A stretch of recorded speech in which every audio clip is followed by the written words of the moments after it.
O julgamento que pode definir o fim ou a salvação da revisão da vida toda está marcado para o dia 28 de maio no Supremo Tribunal Federal. Ao contrário do que muitos pensam, essa decisão não será apenas simbólica. O que vai ser analisado são os embargos de declaração no tema 1102. Esse é o recurso apresentado pelo INSS contra a decisão que, lá atrás, deu vitória aos aposentados no STF. Ou seja, ainda há uma brecha jurídica. E sim, é apenas uma brecha estreita, pela qual pode-se ver um pouco de luz. Há que se reconhecer que temos que nos esforçar para se agarrar à esperança, mas ainda há luta para ser lutada. Se o Supremo reconhecer que a decisão anterior continua válida para quem já tinha ação em andamento, milhares de aposentados podem preservar esse direito. Infelizmente, outros aposentados, os que sequer entraram com a ação, terão perdido tudo. A decisão vai afetar diretamente quem já tinha processo em curso com base no entendimento anterior. Esses processos ficaram suspensos após o julgamento da Ação Direta de Inconstitucionalidade 2111. Essa ADI julgou que o Supremo não poderia mudar uma regra previdenciária por decisão judicial. Na prática, foi uma tentativa de invalidar a revisão da vida toda por vias indiretas. O detalhe é que essa ADI ainda não transitou em julgado. Isso significa que, formalmente, a decisão ainda pode ser modificada, o que dá espaço para discussões no julgamento dos embargos. É nesse ponto que os advogados apostam suas últimas fichas. A ideia é convencer os ministros de que não houve perda de objeto, já que a decisão final da ADI ainda não está valendo em definitivo. Também será discutida a possibilidade de modulação de efeitos. Isso significa permitir que a revisão da vida toda continue valendo para quem entrou com ação antes da decisão da ADI. Juridicamente, essa saída é viável. Mesmo em julgamentos contrários, o Supremo costuma preservar direitos adquiridos por quem já estava na Justiça antes da mudança de entendimento. É isso que se espera agora. Que os ministros reconheçam que, mesmo que a tese tenha sido derrubada em parte, ela ainda pode valer para os aposentados que já estavam lutando por esse direito. O julgamento será presencial no plenário do Supremo. Isso aumenta a expectativa de que haja um debate mais aprofundado entre os ministros, diferente do que ocorre em julgamentos virtuais.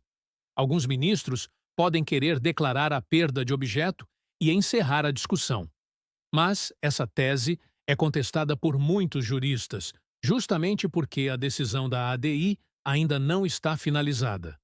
Outro ponto que gera esperança é o fato de que o julgamento não foi resolvido virtualmente. Se o Supremo quisesse simplesmente aplicar a decisão da ADI, poderia ter feito isso sem debate. O julgamento só vai ocorrer porque o ministro Alexandre de Moraes retirou o processo do plenário virtual. Isso abre espaço para argumentações e, quem sabe, uma decisão mais equilibrada. Os aposentados que mais têm chance de manter o direito são aqueles que já tinham ação judicial com base no tema 1102, antes da decisão da ADI 2111. Se o Supremo acolher a tese da modulação, essas pessoas ainda poderão receber os atrasados e ter o benefício recalculado com base em todas as contribuições, inclusive as anteriores a julho de 1994.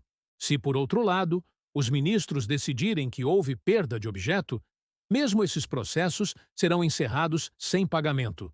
E todo o esforço jurídico até aqui será invalidado. Não é exagero dizer que essa é a última chance. O julgamento do dia 28 de maio pode ser a gota final na revisão da vida toda, ou uma pequena vitória no meio de tantas derrotas. Muitos advogados estarão presentes em Brasília para acompanhar o julgamento. Eles atuam como amigos da corte, o que significa que podem apresentar argumentos técnicos diretamente aos ministros.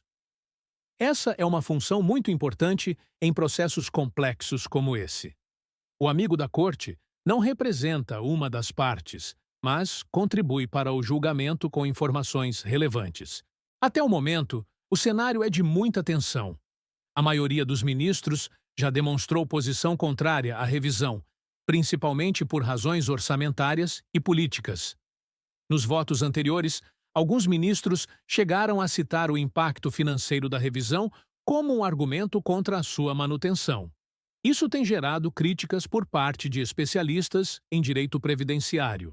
A revisão da vida toda nunca foi um benefício automático. Ela depende de análise caso a caso. Em alguns casos, pode até diminuir o valor da aposentadoria, dependendo das contribuições antigas. Por isso, só busca a revisão quem realmente tem expectativa de aumento. E essa expectativa foi confirmada pelo Supremo em 2 julgamentos anteriores, até ser suspensa pela ADI. O mais curioso é que a própria ADI foi baseada em argumentos que, inicialmente, não tratavam diretamente da revisão da vida toda. A ação era mais ampla, mas foi usada para atingir esse direito específico. Isso gerou críticas entre aposentados e especialistas. Afinal, uma decisão indireta não deveria anular outra que foi tomada de forma clara e direta após amplo debate no Supremo.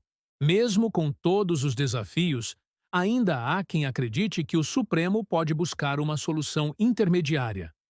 Manter o que foi decidido para quem já estava na Justiça e impedir novas ações daqui para frente.